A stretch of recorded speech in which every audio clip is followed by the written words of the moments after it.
Jerry, what's going on? All right. How you doing, Mike? I'm fine. What'd you learn about Maine and Perez?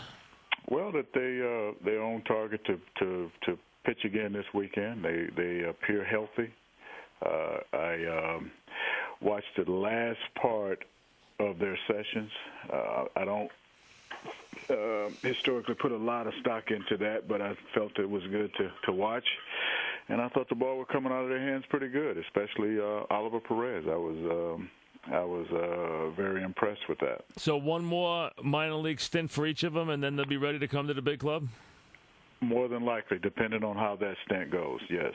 Okay, so you could get some reinforcements here. And, really, let's be honest, your starting pitching for the most part haven't been too bad, No, it hasn't. It's not been a big problem. If you could just get some offense, there was another good performance by Livan Hernandez last night. No question. If we can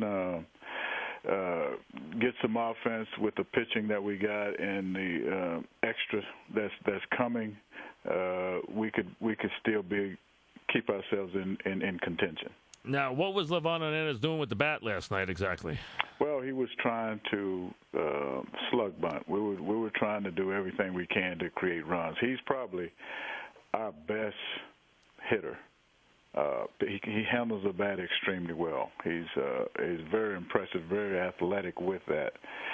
And we thought with the sinking and all the stuff going on that we had not put any balls in play. Everything we put in play was on the ground. So we took a shot in the dark, and it didn't work. All right, when you're watching a guy, and that guy has haunted the Mets before. I mean, yes, Pinero, he did in 07. He haunted the guys with a great performance in September. When he's got that nasty sinker going, and you guys are beating everything into the ground, obviously by the third inning you're on the bench saying, guys, get him up.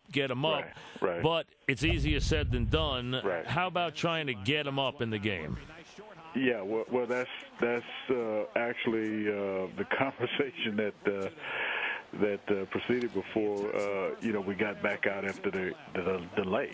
That was the big topic of conversation was, man, we get this guy up, we can put some good swings on him, but it was getting there and kind of dying on the guy. Well, when you say that, Jerry, here's a guy who's all around the strike zone, and you basically have to take the ball at the knees and lay off it, is what it comes to. But it's easier said than done because it looks like a strike. No question.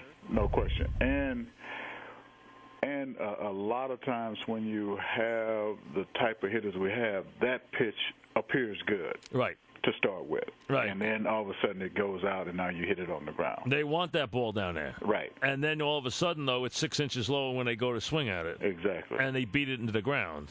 Exactly. Which they did on an incredible, 22 ground balls last night. That's a truckload. Yes, it is. That's a bunch. And the guy tonight is we're going to basically see the same thing. So hopefully we learned our lesson and see if we can make some adjustments. These Cardinal pitchers have pitched very well this year. That's the underrated part of this team. Everyone thinks they got a lot of power, and they have some, and they definitely got a great player. But that pitching has pitched very well this year. Yeah, they do a good job. Dunk does a good job with that pitching, and that's a part of their philosophy. Is you keep it on the ground, it can't go out the park. And also, you're going to get another one tomorrow who, because Carpenter's come back, and he's a guy with great stuff, and he has thrown very well since he's come back from the injury. His ERA's under 2, so, it's more of the same tomorrow. Yes, that's true. We got to make sure we get one of these games the next day or so, though, no question. All right, Sheffield, how's he doing? He's doing okay. He had a shot today, and normally when that happens, a guy's only available in case of an emergency. Right.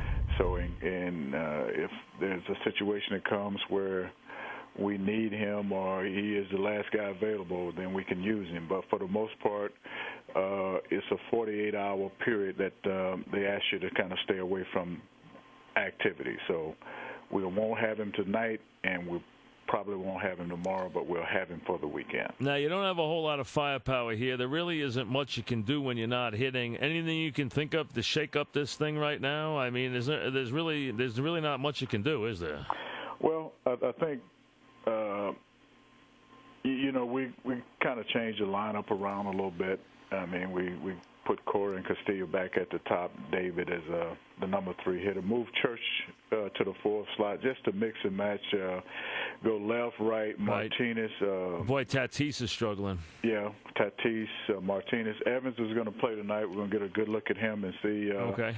You know, he's a guy that has had some power, some potential power, and see if we can catch some lightning in the ball there. And then if he can do some of the things he did for us last year, it could be a good shot in the arm for us. How do you get the kid to relax in center field and get a couple of hits? Well, you got to keep playing him.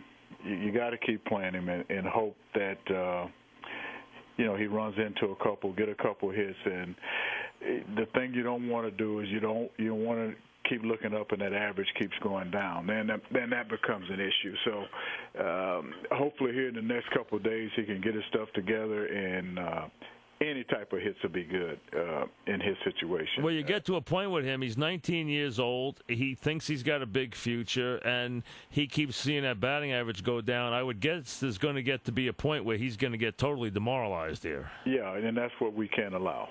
We can't allow that as a organization or as a team to. And he's got tremendous upside, and if he can handle it. Just like anybody mentally, we really think that he's going to be a tremendous player for us.